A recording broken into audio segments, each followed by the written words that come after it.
We are sorry for the harm to UNIFIL soldiers and are doing everything we can to prevent such harm. But the simple and obvious way to ensure that is to just pull them out of the danger zone. Israeli Prime Minister Benjamin Netanyahu releasing a video message Sunday urging the United Nations to evacuate its peacekeeping troops from combat areas in Lebanon. Take UNIFIL out of the Hezbollah strongholds and out of the combat areas. The IDF repeatedly asked for that and was refused repeatedly, with the aim of providing Hezbollah terrorists with a human protecting shield.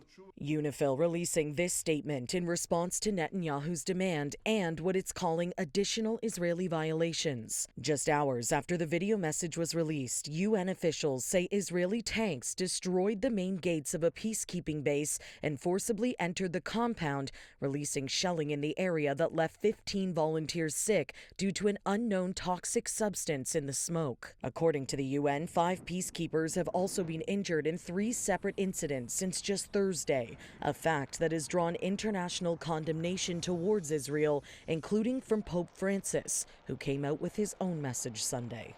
I continue to follow with concern what is happening in the Middle East.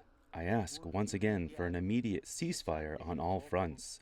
I am close to all the populations involved, Palestine, Israel, Lebanon, where I ask that the peacekeeping force of the United Nations be respected. Sunday morning also saw a double Israeli strike injure 4 Red Cross workers in Lebanon's southern region. These images showing the aftermath of the attack, which Israel is not yet commented on. Red Cross confirming the volunteers have been treated and are all now in good condition. Cross-border rocket fire continues between Israel and Hezbollah, with the latter group's latest round of strikes being intercepted by Israel's Iron Dome.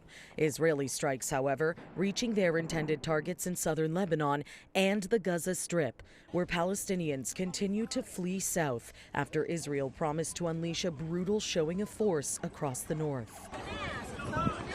Thousands across the besieged enclave now forced to once again relocate. Medical staff in the north using nightfall to transfer their patients to Al-Shifa Hospital, which was once Gaza's largest. The situation for those patients now incredibly dire, as back in April, the World Health Organization deemed Al-Shifa as, quote, no longer functional, following days of Israeli raids and bombardment. For City News, I'm Karling Donoghue.